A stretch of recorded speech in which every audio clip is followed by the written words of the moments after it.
और विवाह कितने प्रकार का होता है ये भी जानना होगा।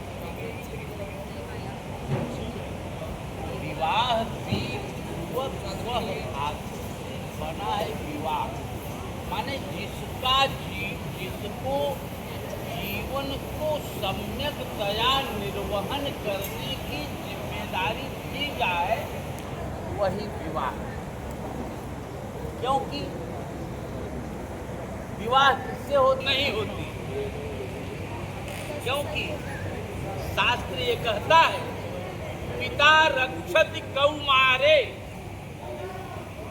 भर्ता रक्षति यौवने पुत्रस्थविरे रक्षति नारी स्वातंत्रम तु नारहति।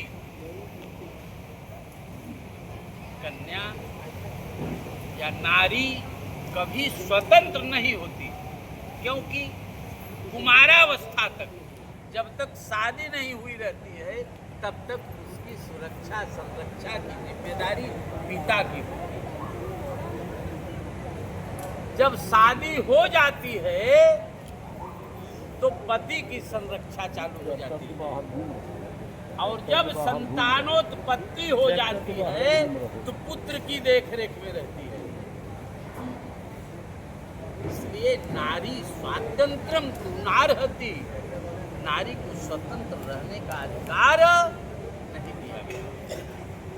अब रही बात ये, मैंने चर्चा किया कि विवाह कितने प्रकार का होता है, तो विवाह 8 प्रकार का होता है। कितने प्रकार का विवाह होता है?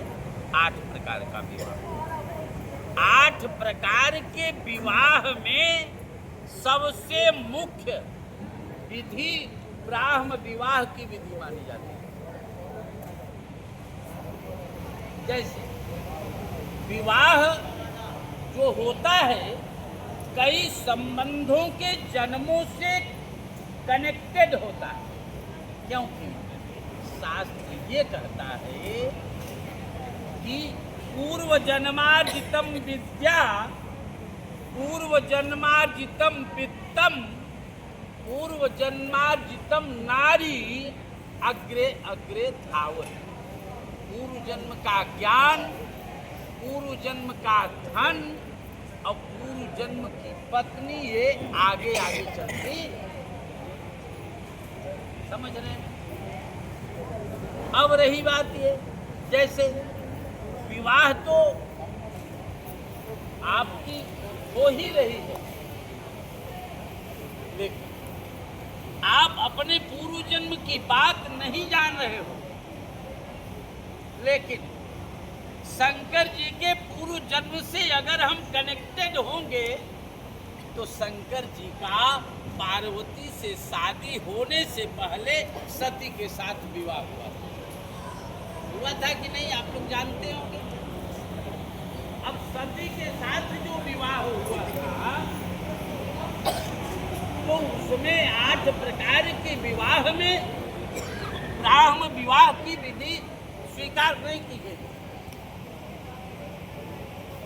सती तो शंकर जी से विवाह करना चाहती थी, लेकिन सती के पिता अपने बेटी सती का विवाह शंकर के साथ नहीं करना चाहते। बहुत प्रयास किया किसने?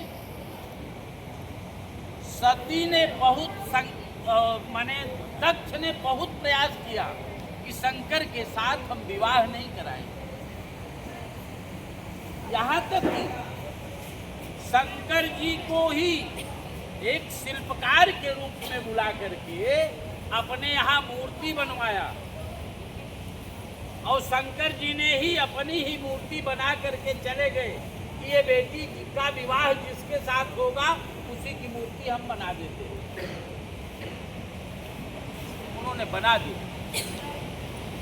और वो जब बाद में देखा कि ये तो मूर्ति शंकर जी की है, तो शंकर जी को अपमानित करना चाहता था, तो वो स्वयंवर की व्यवस्था बनाया, और स्वयंवर की व्यवस्था में दरवाजे पर शंकर जी के द्वारा बनाई गई मूर्ति को स्थापित कर दिया, और सारे देवताओं को आहूत किया, लेकिन शंकर जी को नहीं बुलाया। लेकिन सती जब जयमाल लेकर के निकली, उसको कोई दिखाई नहीं दे रहा शंकर जी के। और जो पत्थर की मूर्ति थी, उसी पत्थर की मूर्ति पर जैसे ही जयमाल पहनाई, वैसे ही शंकर जी उस पत्थर की मूर्ति से सदेह निकल आए और हाथ में जयमाल लेकर के वो, ये पूर्व जन्म के संबंध होते हैं। लेकिन जयमाल की प्रक्रिया तो केवल हुई सती का, लेकिन ब्राह्म विवाह की विधि नहीं हुई। जैसे आजकल की प्रक्रिया में 3 प्रकार से विवाह करते हैं आप लोग। पहला रिंग सेरेमनी होता है, ये भी विवाह की एक प्रक्रिया है। रिंग सेरेमनी कौन किया था जानते हो? दुष्यंत ने शकुंतला के साथ किया था रिंग सेरेमनी।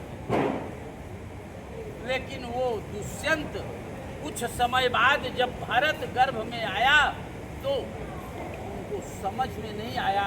दुर्वासा ऋषि के श्राप के कारण उन्होंने कहा मैंने शादी नहीं की।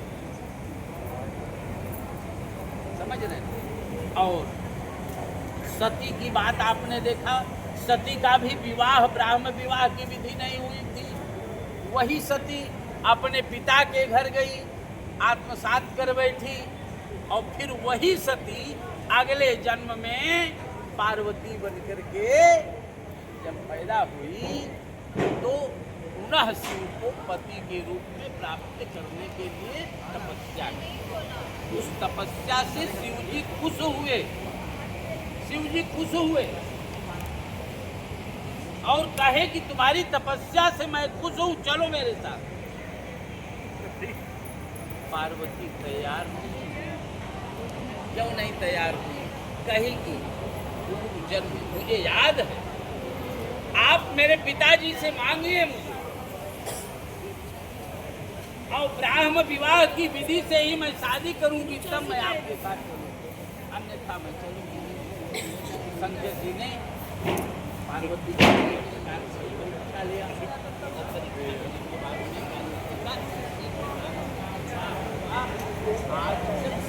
मना हुआ। अब रही बात ये विवाह क्यों करते हैं, ये भी बात मैंने बताया। 4 आश्रम बताए गए हैं और 3 ऋणों से हम आप बंधे रहते हैं। 3 ऋण क्या है? देव ऋण, ऋषि ऋण और पितृ ऋण। देव ऋण से व्यक्ति मुक्ति तब प्राप्त करता है जब देवताओं की पूजा करता है। पंडित जी ने, आचार्य जी ने बोला कि बिना माने कि पत्नी के साथ में पूजा यदि किया जाता है तो सोने में सुहागा मिलता,